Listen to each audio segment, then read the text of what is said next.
लक्ष्मण जी ने सुंदर कुटिया बना करके तैयार कर दी। और जब कुटिया तैयार हो गई तो राम जी का मन बड़ा प्रसन्न हुआ। राम जी ने कहा, लक्ष्मण पूजन सामग्री ले आओ, मुझे वास्तु शांति करनी है। नए घर में जब रहना शुरू करे तो पहले वास्तु पूजन करना चाहिए।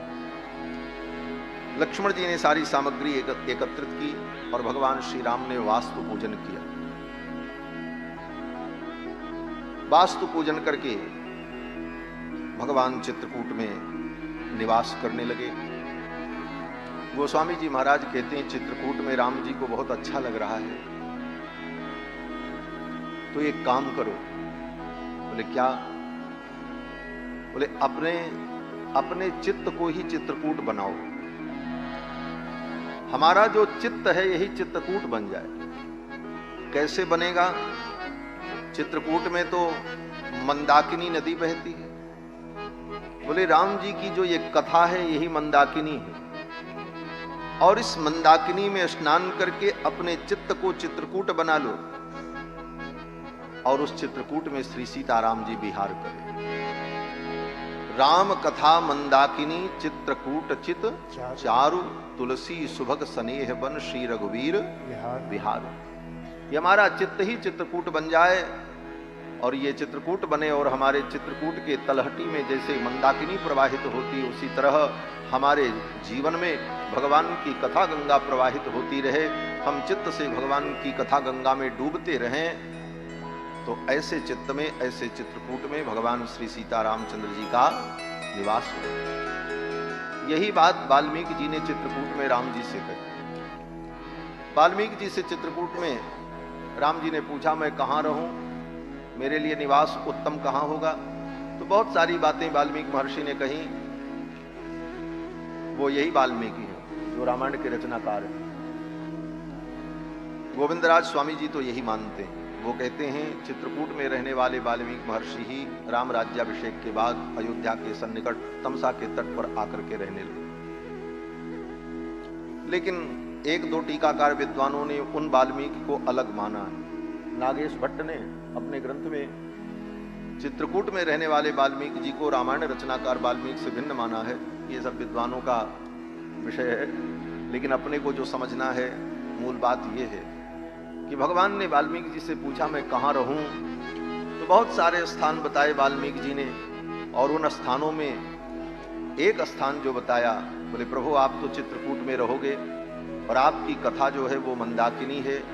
जो निरंतर आपकी कथा सुनता रहता है और उसे कभी तृप्ति नहीं होती, जैसे नदियां समुद्र में जाती हैं लेकिन समुद्र में कभी बाढ़ नहीं आती, उसी प्रकार जो निरंतर आपकी कथा सुनता रहता है, आप उसके हृदय में निवास करते हो, वही आपके लिए रहने की सबसे उत्तम जगह है। जिनके श्रवण समुद्र समाना, जिनके श्रवण समुद्र समाना, कथा तुम्हारी सुभग सरिनाना, कथा तुम्हारी सुभग सरिनाना, भरही निरंतर होई न पूरे, भरही निरंतर होई न पूरे, इनके लिए तुम काम अधूरे, इनके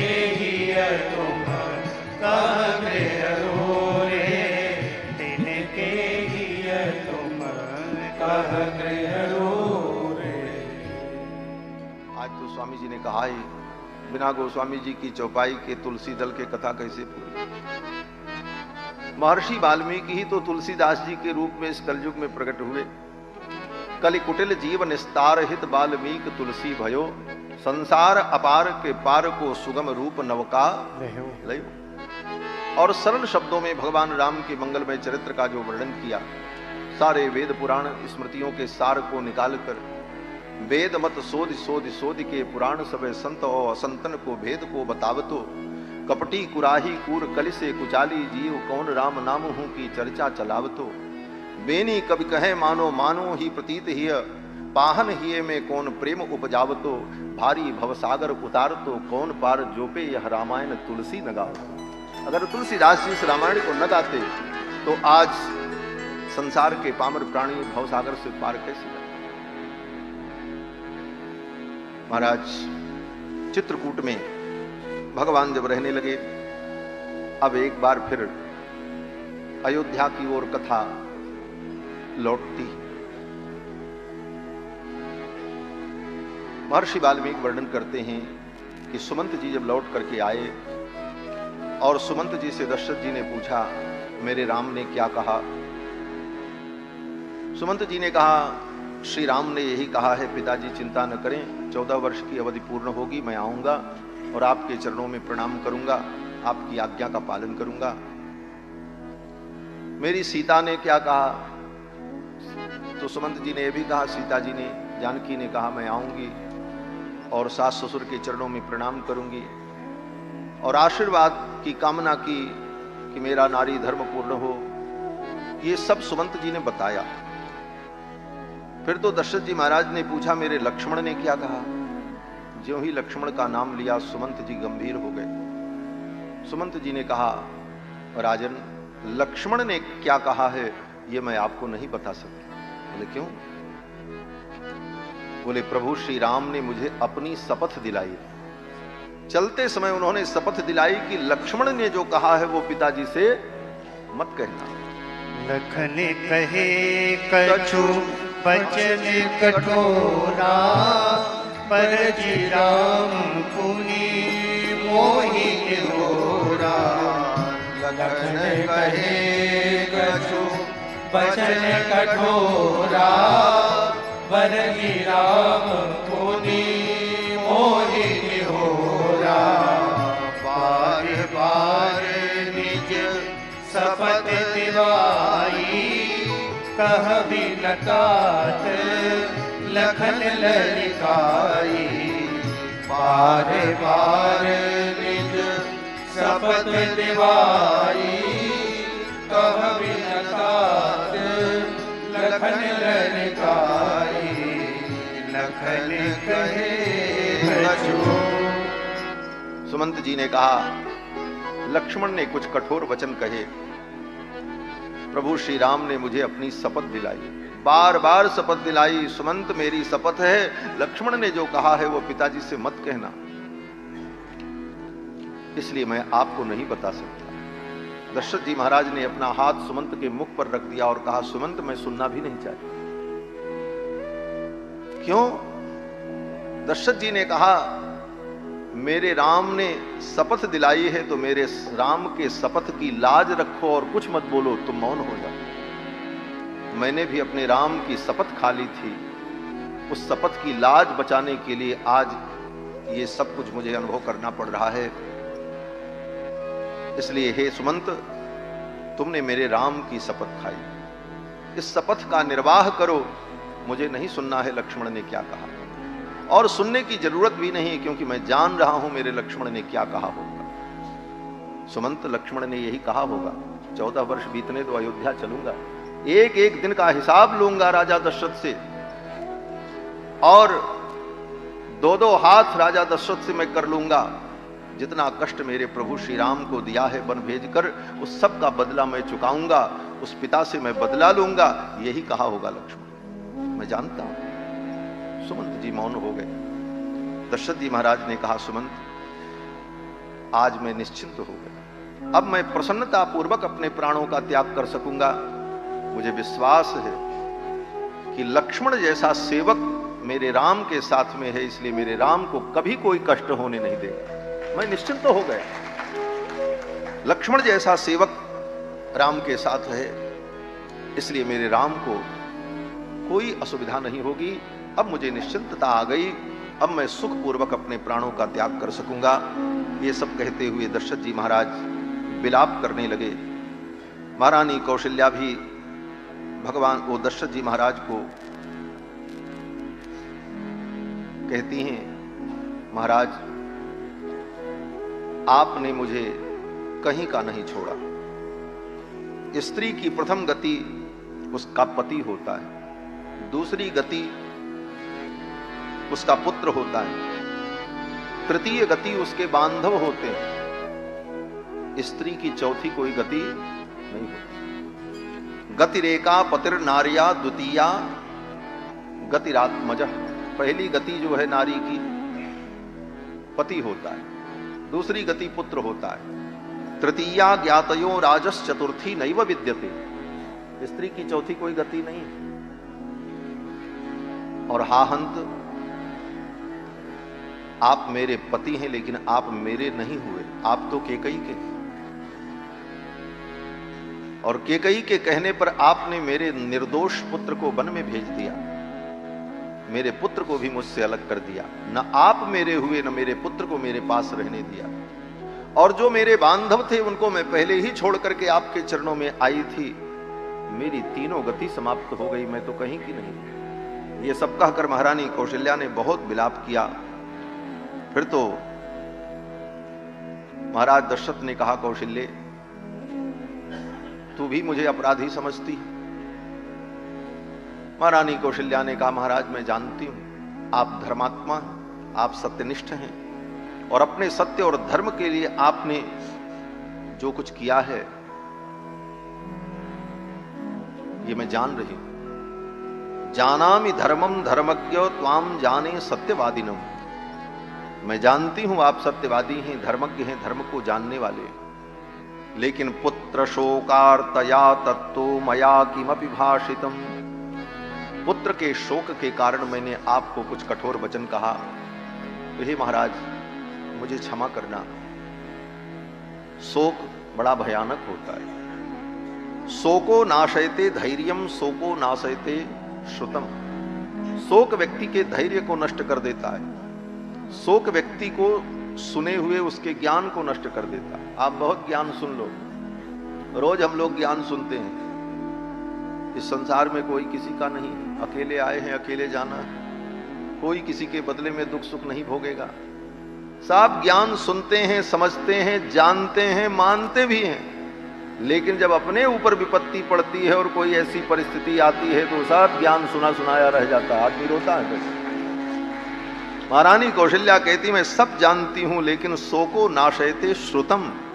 शोक ऐसा रिपु है, ऐसा शत्रु है जो व्यक्ति के सुने हुए ज्ञान को भी नष्ट कर देता। शोको नाशयते सर्वम, नास्ति शोक समो रिपु।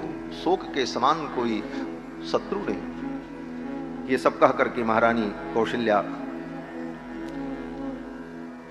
महाराज को संभालती रही। आधी रात जब हुई तो दशरथ जी को दिखना ही बंद हो गया, आंख की ज्योति चली गई। दशरथ जी महाराज ने कहा, कौशल्य मुझे दिखना बंद हो गया, लग रहा है मेरा अंतिम समय आ गया। और अपने पूर्व कर्म का दशरथ जी को स्मरण हुआ। दशरथ जी ने कहा, कौशल्या यद्यद्याचरति कल्याणी शुभम वा यदि वा शुभम। हे कल्याणी, यदाचरति कल्याणी शुभम वा यदि वा शुभम।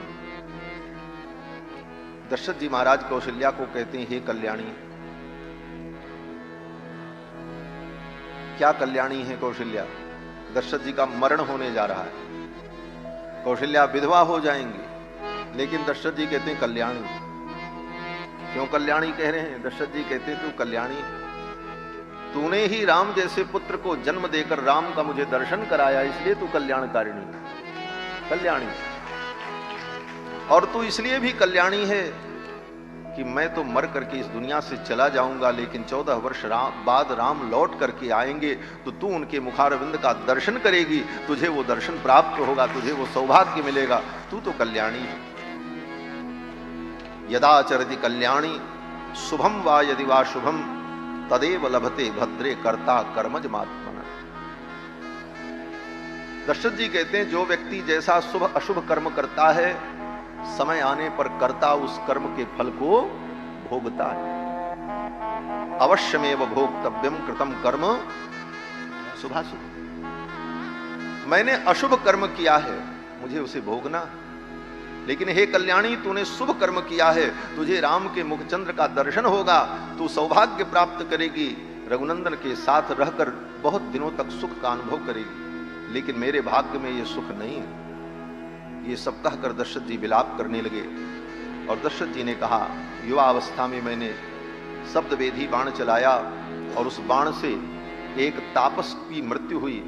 उस तापस के अंधे माता पिता ने मुझे शाप दिया कि मैं पुत्र शोक में प्राणों का त्याग कर रहा हूं, तुम्हें भी पुत्र शोक होगा और पुत्र शोक में ही प्राणों का त्याग करना पड़ेगा। वो जो तपस्वी थे उनका नाम श्रवण कुमार था। दशरथ जी ने कहा, जब मेरा बाण श्रवण कुमार को लग गया तो पीछे से दौड़ता हुआ मैं पहुंचा। उस तपस्वी को देख करके मुझे भय हुआ कि मेरे द्वारा एक ब्राह्मण की हत्या हो गई। ब्रह्म हत्या के पाप से मैं भयभीत हो गया। लेकिन वर्ण की मर्यादा और आश्रम की मर्यादा और धर्म की मर्यादा कितनी विलक्षण थी उस युग में। हर व्यक्ति अपने अपने धर्म का यथोचित पालन करता है। श्रवण कुमार ने कहा, राजन आप भयभीत न हो, आपको हत्या तो लगी है लेकिन ब्रह्म हत्या नहीं लगी, क्योंकि मैं ब्राह्मण नहीं हूं। न द्विजातिरहम राजन मां भूते मनसो व्यथा, मां भूते मनसो व्यथा। हे राजन, आप अपने मन में व्यथा मत करो, दुखी मत हो, क्योंकि मैं ब्राह्मण नहीं हूं। न द्विजातिरहम राजन। दशरथ जी ने कहा, फिर आप कौन हैं? तो श्रवण कुमार ने कहा कि शूद्रायामस्मि वैश्येन जातो नरवराधिपः।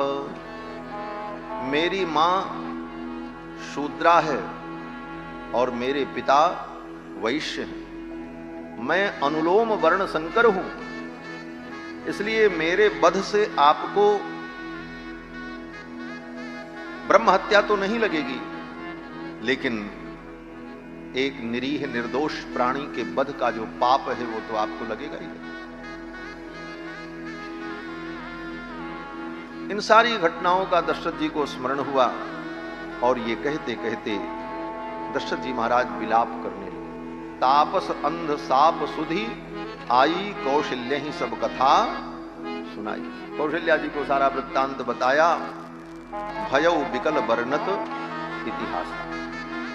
और फिर रोते रोते अर्धरात्रि में दशरथ जी महाराज ने अपने प्राणों का त्याग कर दिया। राम राम कही राम कही, राम राम कही राम, तनु परि हरि रघुबर बिरह, राव गयो सुरधाम। राम राम राम राम राम राम 6 बार राम राम राम कहकर दशरथ जी महाराज ने अपने प्राणों का त्याग कर दिया।